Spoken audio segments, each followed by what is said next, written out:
It's January 21st here in Seoul, and I'm Kim Dami. We begin with the stories making the headlines at this hour, starting with the Inauguration Day in the U.S.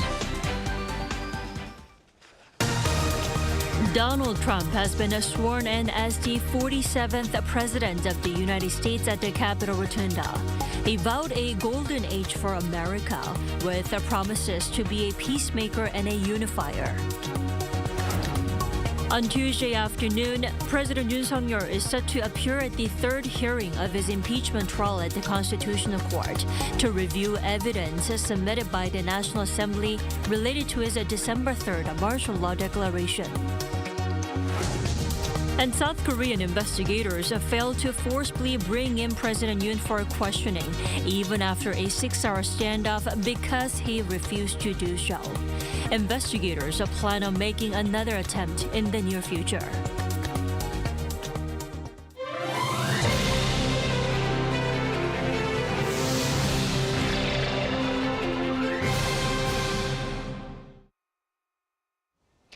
Donald Trump is officially back as the 47th President of the United States. He's declared a new golden age for his country on Inauguration Day. Our Kim Jong-sil starts us off.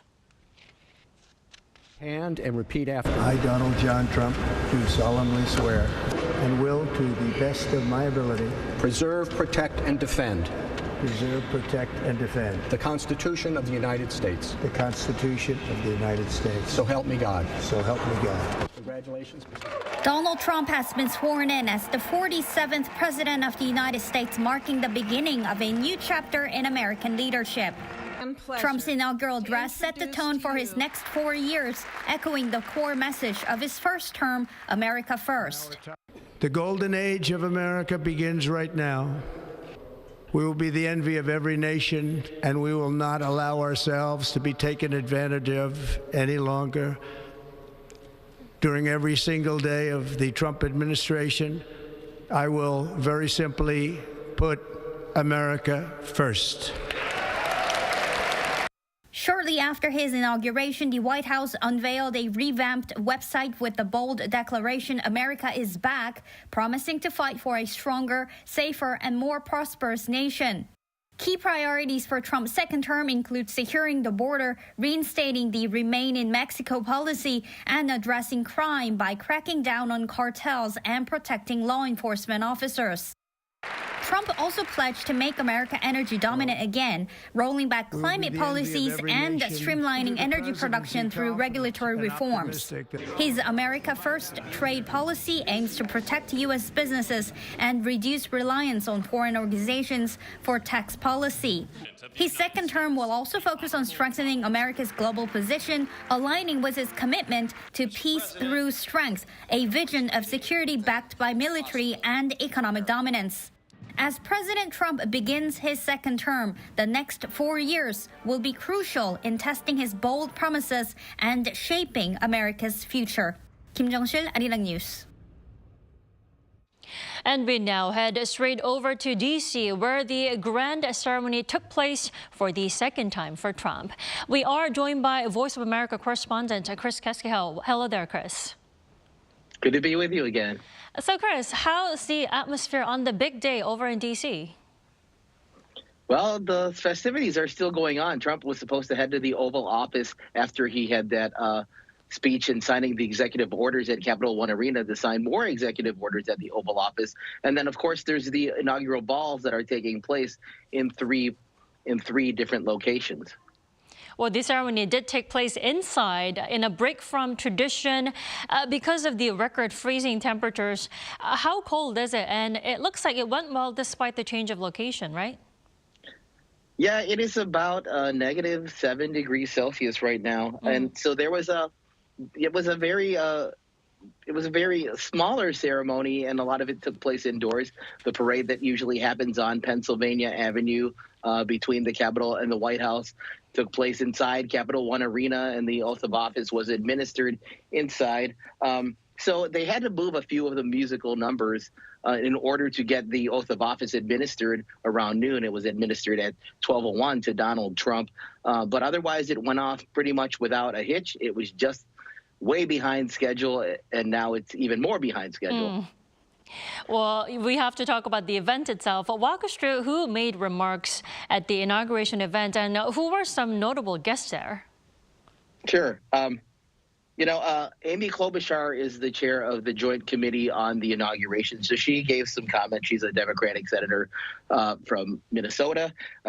New York Archbishop Timothy Dolan and evangelical leader Franklin Graham all spoke before Donald Trump. Now, all of the 5 living presidents attended the inauguration, along with foreign dignitaries from Argentina, China, and Italy, as well as tech billionaires and major Trump donors, Jeff Bezos, Elon Musk, and Mark Zuckerberg. Again, he took the oath of office at 12:01 p.m. His inauguration speech themes were pretty much like his campaign speeches. He hammered hard on the southern border crisis and vowed to fix that through executive order. He said he had a mandate to give people back their faith, wealth, and democracy. And he also framed the assassination attempt on him as being saved by God to make America great again. But in closing, he did have a hopeful tone, saying, in America, the impossible is what we do best. Well, we have to talk about the festivities and performances. Who performed at the inauguration? Well, Grammy Award-winning country singer Carrie Underwood sang America the Beautiful, but there was a little bit of a hitch.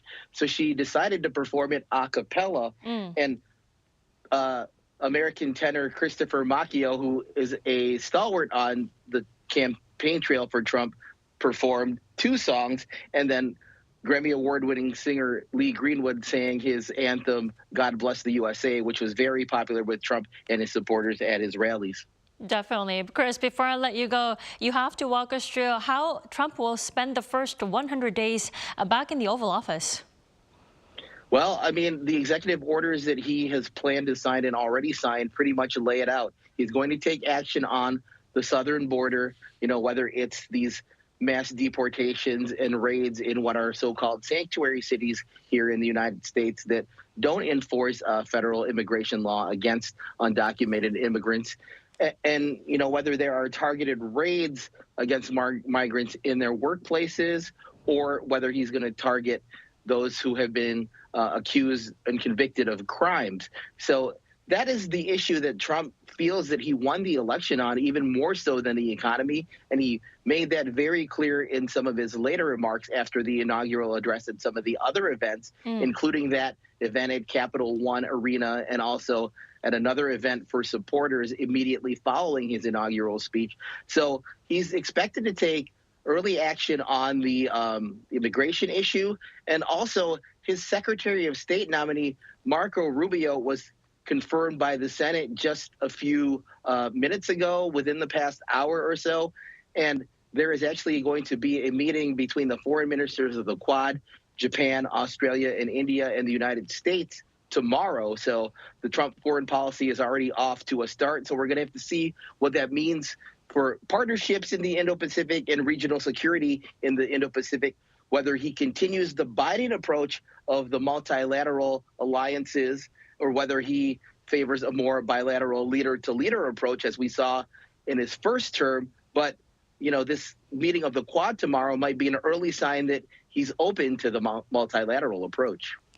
Fast developments in just the first hours of his return. Chris, thank you for the coverage today. We appreciate it. No problem. Great to be with you.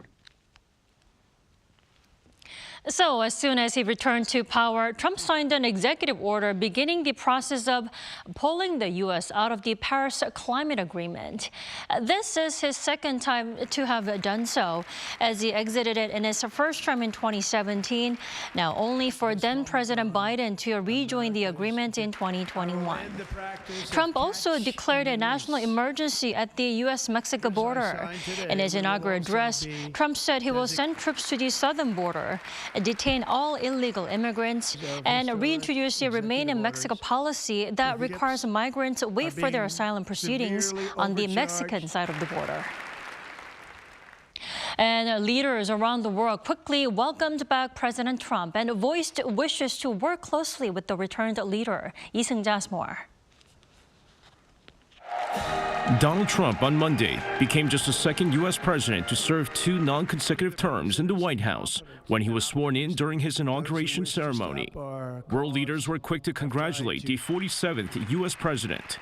Canadian Prime Minister Justin Trudeau took to his social media to note the opportunity the 2 neighboring countries have in working together to create more jobs and prosperity.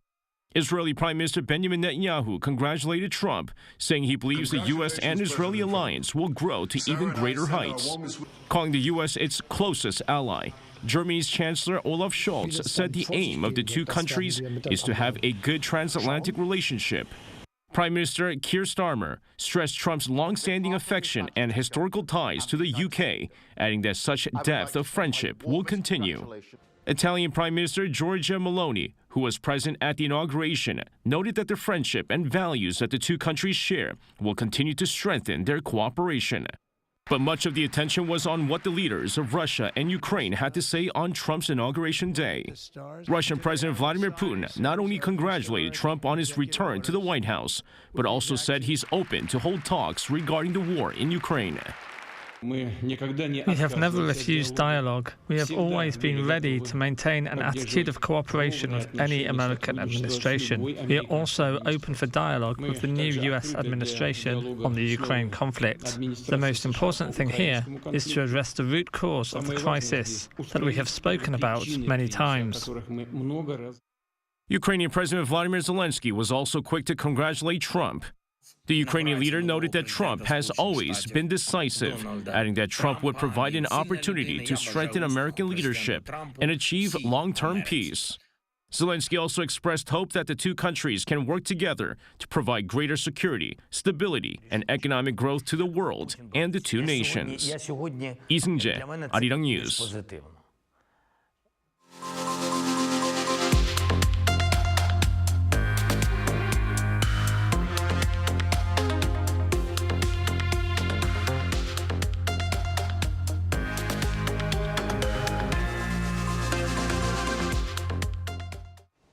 President Yoon Suk-yeol will attend this impeachment trial hearing for the first time on Tuesday. That means he will travel to the Constitutional Court from Seoul Detention Center.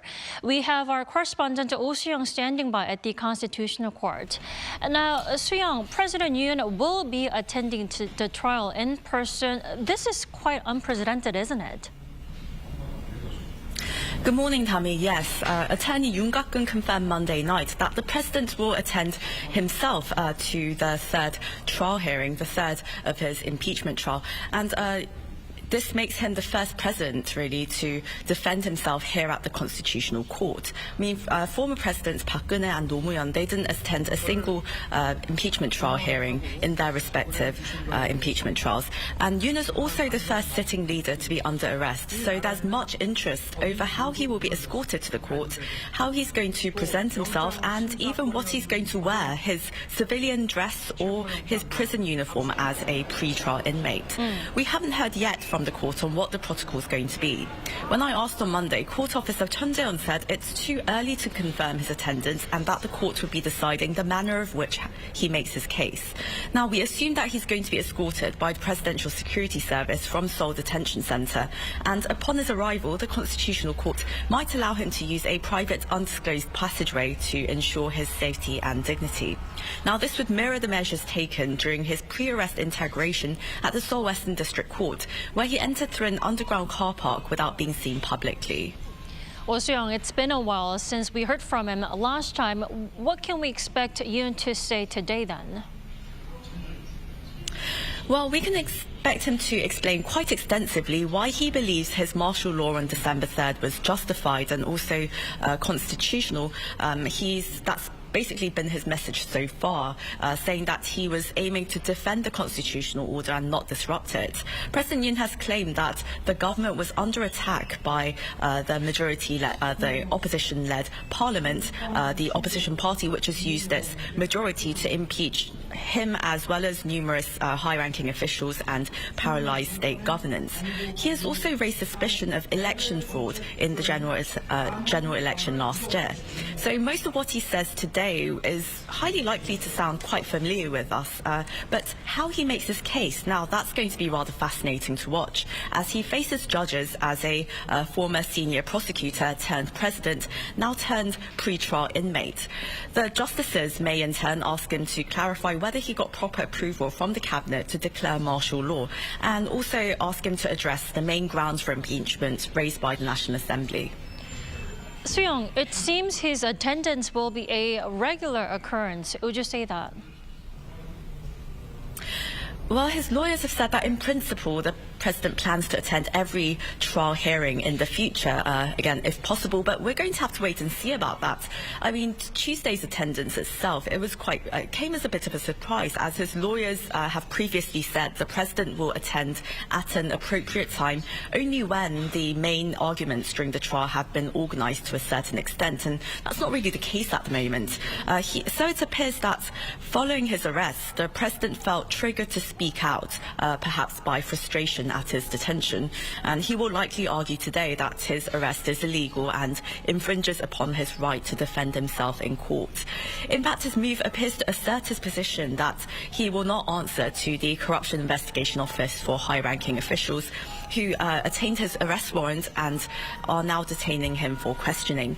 In fact, his lawyers said that he wasn't able to meet with investigators attempting to question him as he was preparing for the hearing yesterday.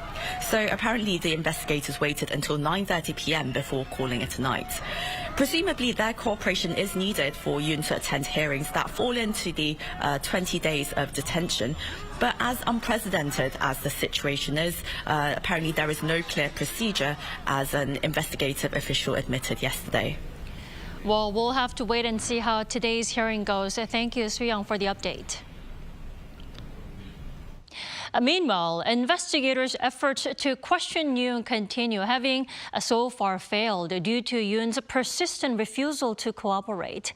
We connect live with our Moon Hae-ryun standing by at the Seoul Detention Center where he's being detained. Hello there, Hae-ryun. Hi, Tammy. It's good to hear from you. So, Hae-ryun, last night, investigators returned to their office empty-handed after failing to bring Yoon in for questioning by force. Tell us more. Right, well, it's just as you've said, Tammy. So the CIA yesterday attempted to take Yoon in for questioning forcibly here at the Seoul Detention Center, which is where I'm currently standing. But they withdrew late last night after they were met with some resistance. And in a statement to the press, the CIA announced that their investigators stopped their attempts at around 9 p.m. last night in accordance with human rights protection regulations as Yoon refused to cooperate. Yoon has refused all interrogation requests since he was arrested last Wednesday, ignoring summonses last Thursday and Friday and continuing to resist even after his formal detention on Sunday. So the CIA notified him twice of scheduled interrogations on Sunday and on Monday, but he did not comply. As Yoon's initial detention period is set to expire on January 28th, the CIA has deemed a face-to-face investigation urgent and therefore attempted forced questioning. They have said that they will continue criminal procedures, including additional attempts at forced interrogation, but it is not yet clear when or how this will happen. Citing legal precedents and Supreme Court rulings, the agency asserted that a suspect could be forcibly brought to the interrogation room, but President Yoon's legal team criticized the CIO's action, saying that Yoon had been meeting with the attorneys when the CIO officials attempted to unlawfully force an interrogation. I see. And on that note of President Yoon's legal team, what's their reasoning for President Yoon's such defiant manner? Well, Tammy, in addition to the CIO's attempts to forcibly bring President Yoon in for questioning, Yoon's legal team has been strongly critical of the CIO and their prohibition of visits to the detained president for anyone other than his legal representatives. And they argue that restricting family meetings unrelated to the charges of insurrection is a vindictive act rather than a legitimate investigative measure, and have demanded the the immediate revocation of such a decision. The CIO has cited concerns over potential evidence tampering as a reason for imposing these restrictions, but Yoon's attorney said that these allegations are baseless and unjust, while pointing to the impeachments of former Presidents Roh Moo-hyun and Park Geun-hye, who are still allowed external communication and national briefings to ensure smooth governance. Yoon's attorneys argued that this set a precedent and that Yoon must remain fully informed of the country's ongoing developments. Well, Hae-ryun, let's turn to our attention to Yoon's supporters, and the Sunday riots led to some serious damage at the Seoul Western District Court building. How are investigations unfolding? That's right, Tammy. So the police so far have arrested a total of 90 individuals related to the riots that happened early Sunday morning at the Seoul Western District Court. Now, the detainees range in age from their teens into their 70s, with over half in their 20s and 30s. Police have applied for arrest warrants for 66 individuals and are continuing to analyze mobile phone data, video evidence and footage from YouTube channels collected during the arrest. Authorities expect the number of individuals formally charged to increase as the investigation unfolds. The police have also intensified their investigation into whether there was an organized effort behind the riot, deploying the criminal mobilization unit to pursue the case further. Meanwhile, the Seoul Western District Court has issued arrest warrants for 2 of 5 individuals accused of assaulting police officers near the court on Saturday, the day before the riot. And that's all I have for now, but I'll be back in a later newscast with more updates. Back to you, Tammy. Alrighty, Hae-ryun, thank you for that report. That was our Moon Hae-ryun reporting live from the Seoul Detention Center. In other news, South Korea's producer prices rose for the second straight month in December amid the weakening Korean won. According to preliminary data from the Bank of Korea on Tuesday, the producer price index, a major barometer of consumer inflation, rose 0.3% in December from the month before. This follows a 0.1% gain in November. Now, on year, the index rose 1.7% last month, increasing for the 17th straight month. Agricultural, livestock, and fisheries goods saw the highest jump in prices last month, climbing 2.8% from a month earlier.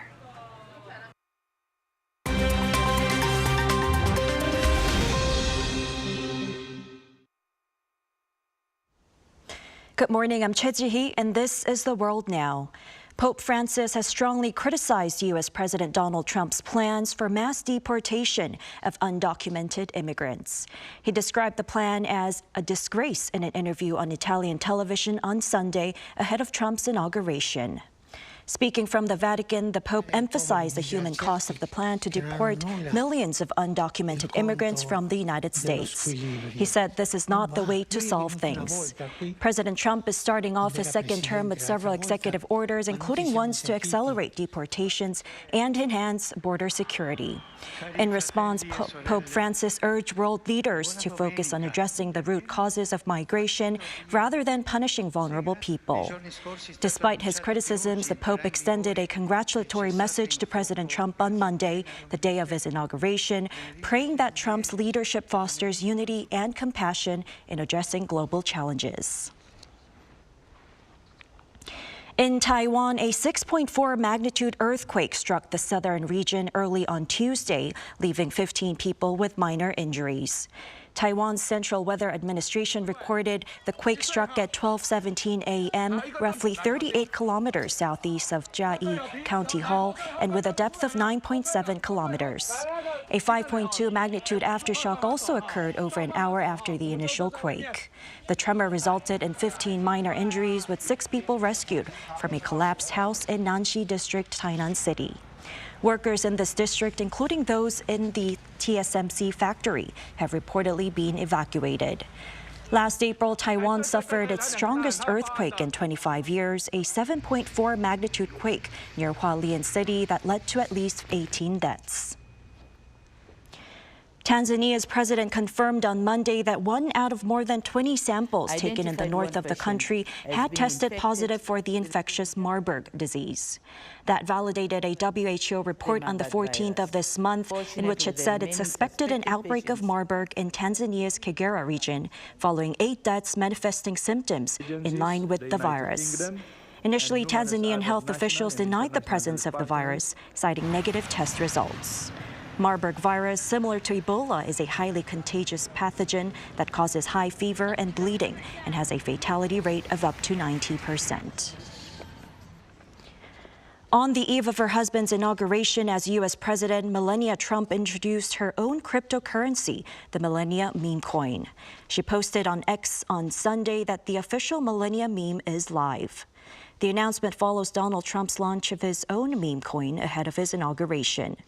According to CoinMarketCap, Trump's meme coin has a total market value of about $12 billion US dollars, while Melania's meme coin stands at around $1.7 billion US dollars.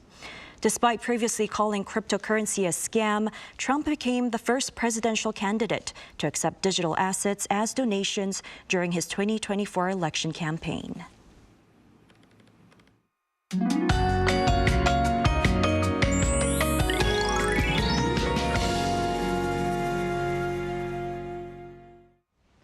Most of Korea is trapped in high levels of ultrafine dust. An ultrafine dust advisory has been issued in the capital Gyeonggi-do and Chungcheongbuk-do province. Even emergency fine dust reduction measures are in place for the capital area in Chungcheongnam-do province. And we could see dust levels going to a very high level in the morning. Dusty air has built up since yesterday, so it's best to avoid going outdoors if you can. But when you do, make sure to wear a face mask that can help filter out fine dust and cover as much skin as possible. It's better to keep your windows closed if you're in central regions today.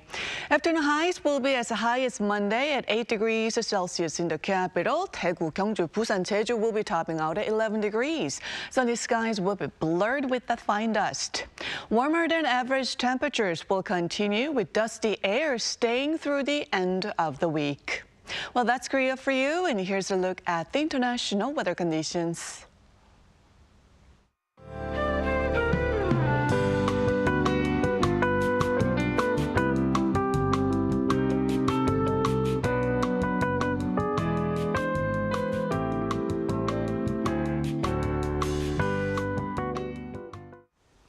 That wraps up our morning edition of Arirang News. We will be back tomorrow at the same time, 10 a.m. Korea time. Thanks for watching.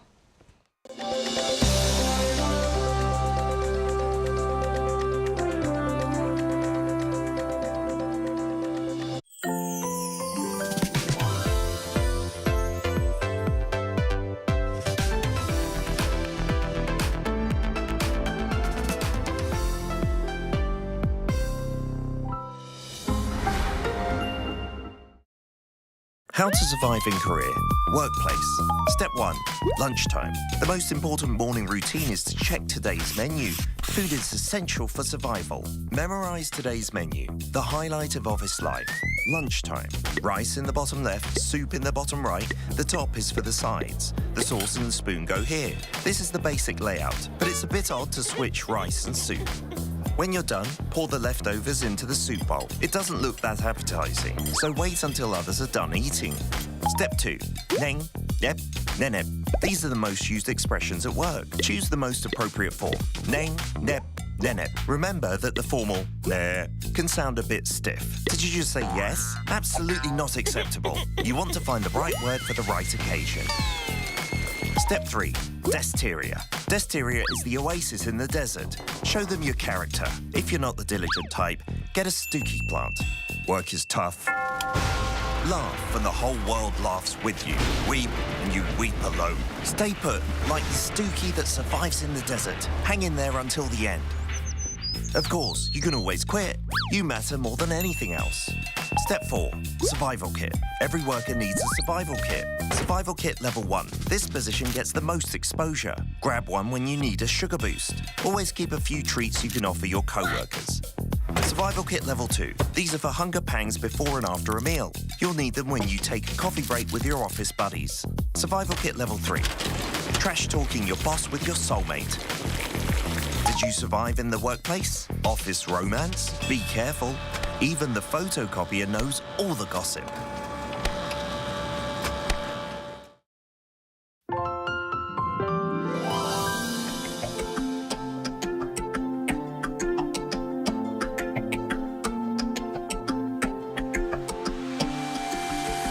You can take my heart. 지워줘도 아직 너를 원해. 너란 꿈속에서 wake up. 기억 속에 멀리 멀리 네 곁에서 falling falling. Tell me was it all not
고무장갑 다 똑같다고? 아니, 러버랩은 달라. 내 손인 듯 하루 종일 편하게. 슬림한 두께로 낀 듯 안 낀 듯 가볍게. 튼튼하니까 걱정 없이. 두 가지 길이로 다양하게 쓰는 러버랩으로 만드는 편리한 일상. 껴보면 달라. 러버랩 고무장갑. 러버랩.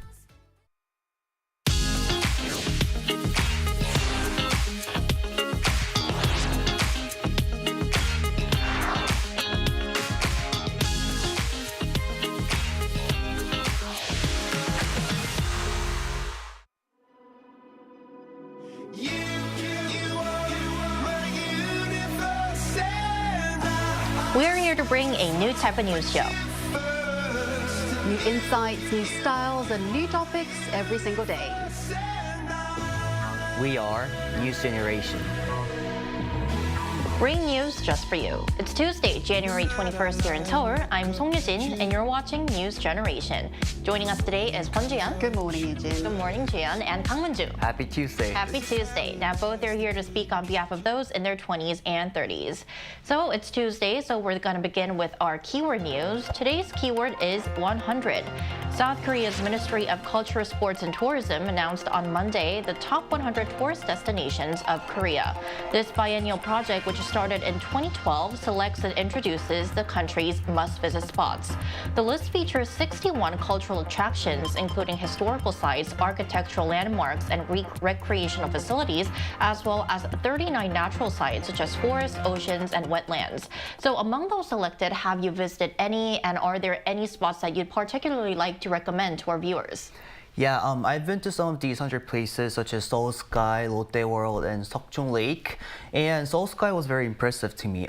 It's the tallest building in South Korea and the 6th tallest building globally. So, but I have an acrophobia, the fear of heights, so I was very scared to visit there, even trying it at first. But as soon as the elevator brought me to the 117th floor, I think it's the lowest floor of the observation deck there, I thanked my friend for dragging me up there. So I could see the Seoul city at one side, and the sight was so splendid that I couldn't forget it, even I've been there several years ago.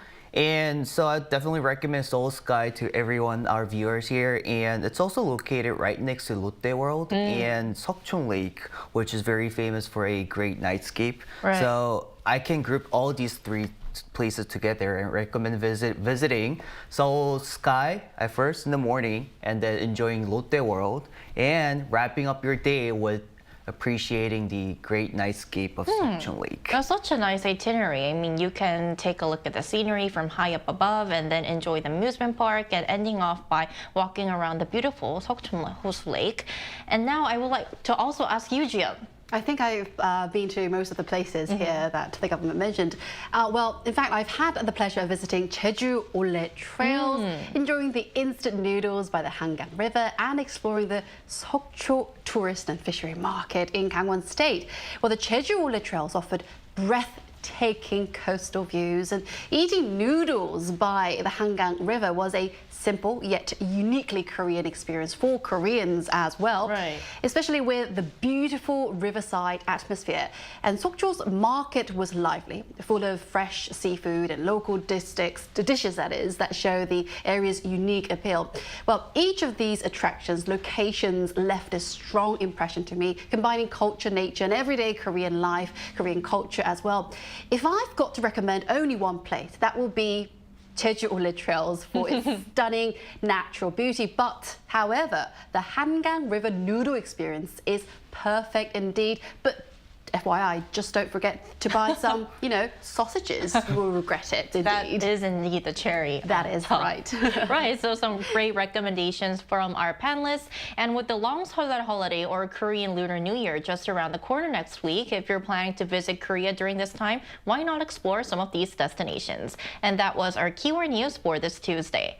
So turning our focus to our main attention of the day, it's Tuesday when we talk about the latest on Korea's cultural front. Take a look at the screen to find out more. Last month, the Oxford English Dictionary, often referred to as the definitive authority on the English language, added 7 Korean words to its official lexicon. This shows the growing impact of Korean culture on English-speaking cultures. Today on News Gen, we will focus on which words made the list and why. Right, so the Oxford English Dictionary announced its most recent quarterly updates last month, which is December, and as mentioned in the VCR, several new Korean words made it to the list. So Jian, could you first walk us through which 7 words were newly added to this dictionary? Of course, as you mentioned, 7 brand new words, Korean ones, have been added to the Oxford English Dictionary, keeping their original Korean spelling. Well, the new entries are 달고나, or sweets, or candy, 형, brother, 찌개, stew, 막내, the youngest of a group or family, 노래방, singing room, pansori, which is a Korean traditional music, and 떡볶이, one of the snacks in Korea. Well, 달고나, for 달고나, it's described as a Korean confection made by adding baking soda to melted sugar, typically sold by street vendors in the form of a flat disc with a simple shape such as a heart, star, etc., carved on its surface. So if the shape is quite tricky, it can be very challenging for you. Well, the dictionary also mentions the Netflix hit series Squid Game, which made 달고나 globally popular here and there. For 막내, the explanation is the youngest person in a family or group, or the youngest member of a K-pop group. For example, Blackpink Lisa's 27th birthday was used in a sentence to explain 막내, referring to her as the beloved 막내 Lily, which is her Lisa's nickname of the group.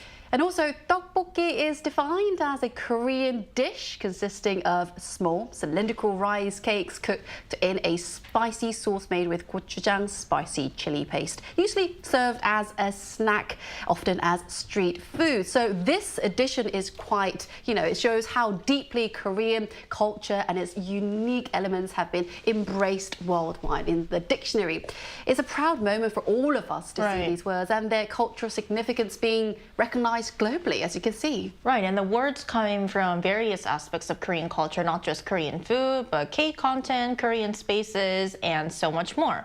So 7 new words were added to the Oxford English Dictionary, that is Korean words. So we're now going to take a step back and kind of look at the broader picture. So Bunju, there are many dictionaries around the world. So what does it mean for a word to be included in the Oxford English Dictionary? And could you share a bit more about the history of Korean words being recognized on the dictionary's list? Yeah, of course. So the Oxford English Dictionary, first published in 1884, is an authoritative dictionary in the English-speaking world. So it is now operated as an online platform that can be searched immediately and is regularly updated every 3 months. So we can assume that the words listed in this dictionary are those often used globally by any means. So Korean words began to be listed in 1976, starting with Hangul and kimchi. In 2021, actually 26 words such as 한류, 먹방, and 대박 were listed at once. And this time, Korean words were updated for the first time in about 3 years, actually. So the Korean-related words included in this update have cultural meanings such as Korean food or titles. In particular, many of them are related to K-culture, which has gained great popularity in English-speaking world. So the use of Korean words without translation is greatly influenced by K-pop idol fans. So the use of Korean words without something with the translation is called 돌민정음.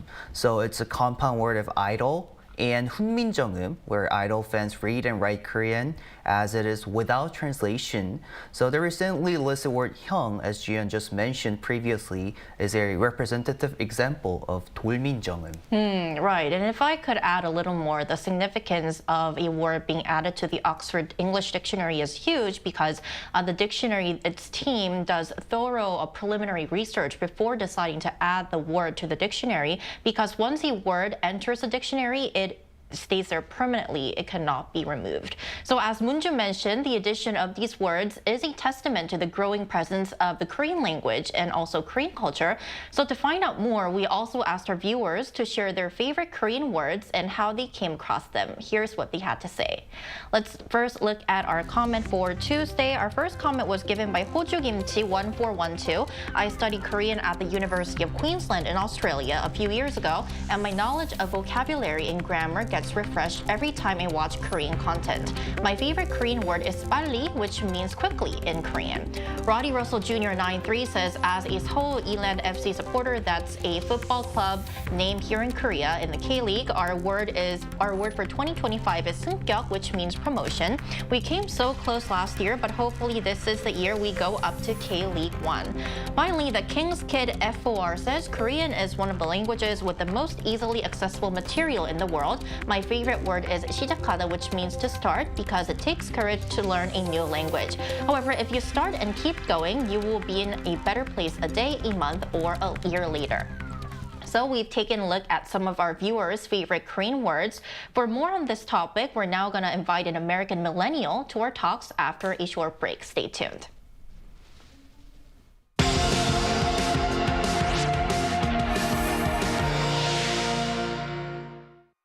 NewsGen wants to hear from you. Go to YouTube and search our channel Arirang News. Click Community and leave a comment down below. Make a new type of news with us. Welcoming to our show today is Brandon M. Jones, an American millennial living in Korea. Always great to have you on the show, Brandon. Hello, everyone. Thank you for having me again. It's always a pleasure to be here. It's always a pleasure to have you as well. So, Brandon, we would first like to ask you, how fluent are you in Korean? And can you tell us when and how you were first introduced to the Korean language? My Korean, don't you guys say like shipkum palkum, like 90%? I understand enough because I live here and work here for about 10 years. But I remember in middle school, high school, one of my best friends was Korean. So that's how I got introduced to the culture. I never go into his house and his mom will make us like kimchi jjigae or some type of soup or like a tteokbokki, and it made me fall in love with the language, you know? Lovely, Brandon. 10 years of experience. Well, would you say Korean is becoming more popular in your country? Yes, 100%. So it's the Korean rave is everywhere now. So I'm currently taking some Korean classes to improve my level, and all the students there are American. And it's kind of weird because I'm taking classes with high schoolers. So they flew from America to take classes in Korea. And that's how you can say like the K-wave is getting so big. People are taking a gap year just to come study here. You can go to the stores in America and you can hear BTS or something playing in the stores, and Squid Game, all that stuff is everywhere. Like everyone's eating the snacks, ramyun, not ramen, but it's getting crazy. Yeah, great. So you lived in Korea for like almost 10 years. So do you find yourself using Korean words regularly in your daily conversations based on your experience here? Yeah, so these days I'm currently working at a Korean AI startup called ASUM, and the entire team is in Korean, so I have to talk to the developers, talk to the marketing team in Korean. There are a few English speakers, but it's helping me improve my level really quick. So in my day-to-day, I try to speak as much Korean as possible, throw some slang in there, daebak and let's party, like fighting and things like that. But it's growing, and I'm using it every day, and then try to level up as much as possible. Brandon, we asked the same question to our viewers before, but could we ask you what's your favorite Korean word, or is there any Korean words or expressions that you use the most in your daily life? There's one. I know a drinking one, but I don't know if you guys will let me say it. Well, you can try. Okay, maybe they'll beep it. I like to say 마시고 축자. Could you please tell us what that means in English for our international viewers? It's direct translation is like, let's drink and die, but in like a literal translation, just like, let's party and have fun. Don't drink too much, you guys. Like, drink responsibly. That's all I can say. Right, that's the most important part. All right, Brandon, thank you so much for joining us. It's always great to have you on our show. We really appreciate it. Thank you for having me, and I look forward to having more of these. Same here. Right, so from the comments and our guest interview with Brandon, it's clear that Korean is gaining popularity worldwide, especially among the younger generation. And I think that this new recent crops of Korean words added to the Oxford English Dictionary really is a snapshot that shows the growing influence of Korean culture and Korean language on the global stage. So I want to ask you, Jiyeon, do you have any more concrete data or examples that can really show this? Of course I do have them. Well, it's no surprise that the Korean language is quite popular among MZs, like Brandon mentioned. MZs who are fans of Korean culture, driven by their love for K-drama, K-music, everything related to Korea. More students are beginning to learn Korean, the language itself. According to the language learning application Duolingo, Korean was the 6th most popular language for students in the world to study as of 2023. Amazing, isn't it? So with the Korean wave growing stronger, the number of applicants for the Korean language proficiency test known as TOPIK continues to rise and rise. Previously held 3 times a year, the TOPIK now held 6 times. So doubled. Double indeed. This proves the rising demand for Korean to many students. Soon the world might say 안녕 more than hello. Right, and we might see more Korean words or expressions being included in more people's public discourse or daily conversations. Are there any other examples or data that you'd like to share, Moonju? Yeah, of course. So as Brandon and Jiyeon just mentioned, Korean wave is gaining its momentum, and it's natural for interest in Korean language to simultaneously grow. So for instance, more universities in English-speaking countries are including Korean in their official curriculum, and the number of students enrolling these courses is also increasing. And additionally, more users are learning Korean on language learning application like Duolingo. Right, so the Korean language, we're seeing indeed a more widespread usage of the Korean language and Korean words worldwide. Now looking ahead, we're going to end off by making some bold predictions. I mean, new terms gain ground very rapidly. So I want to ask you guys, what do you think? Could you predict what kind of new Korean words or expressions will enter the Oxford English Dictionary list soon? As mentioned earlier, the dictionary makes quarterly updates. Well, I do believe that Munju thought, well, Munju's opinion, more words related to K-pop, K-content will be added soon for this dictionary, while words like 누나, or older sister, 언니, older sister, used by women, and oppa, older brother, have already been included in the dictionary. Other popular terms like likely to follow related to the relationship-wise. Words like 친구 or friend, often used to highlight close friendships, or 자기야 or darling, a loving term frequently heard in romantic scenes in dramas, have strong potential. And also 선배 or senior and its counterpart 후배 or junior that is, which reflect rank-based relationships in schools and workplaces here, could also be added due to their cultural significance. And even 막장 drama, over the top, or the dramatic plot lines dramas might join the list, as it defines an entire genre of K-dramas.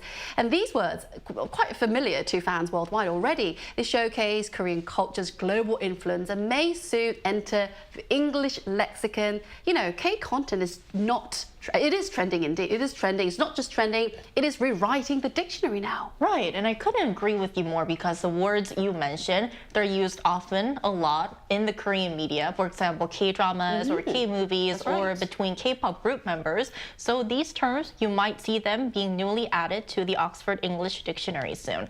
Then Munju, what about you? What do you think, which words do you think will get the final stamp from the Oxford English Dictionary? Yeah, I completely agree with what Ju-hyun said. Just to add on, if you take a look at words listed in the Oxford English Dictionary, they're closely related to K-contents and Hallyu fever. So the Oxford English Dictionary once said that Korean words show how Asians in different parts of the continent invent and exchange words within their own local context, then introduce these words to the rest of the English-speaking world, thus allowing the Korean wave to continue to ripple on the sea of the English worlds. So based on this trend and this philosophy of the Oxford English Dictionary of adding Korean words to their dictionary, I think she, which is a Korean to address someone similarly to Mr. or Mrs., could be listed writing on the success of the drama Queen of Tears, as 백현우 has been one of the best lines of the drama. Right, he was a protagonist, male protagonist of the drama. Yeah, and it was so popular that lines that everyone was like imitating him. So right, and another possible addition could be 떡국, which is the traditional food for New Year's holiday in South Korea, which we are about to enjoy. Next week. Yeah.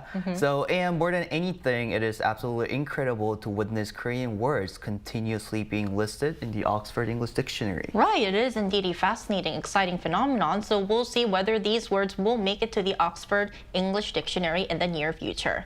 Now, that's all from us today, but NewsGen will be back tomorrow at 10:30 a.m. Korea time. Special thanks today to Kwon Ji-yeon. Thank you so much. Thank you. And Kang Mun-ju. Thanks for having me today. Thank you. And thank you everyone for watching, and we'll see you tomorrow.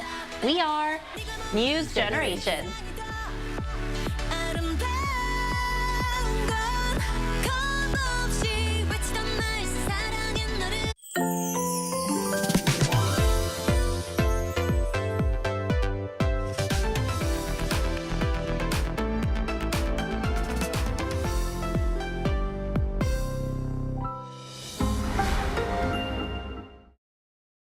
How to survive in Korea.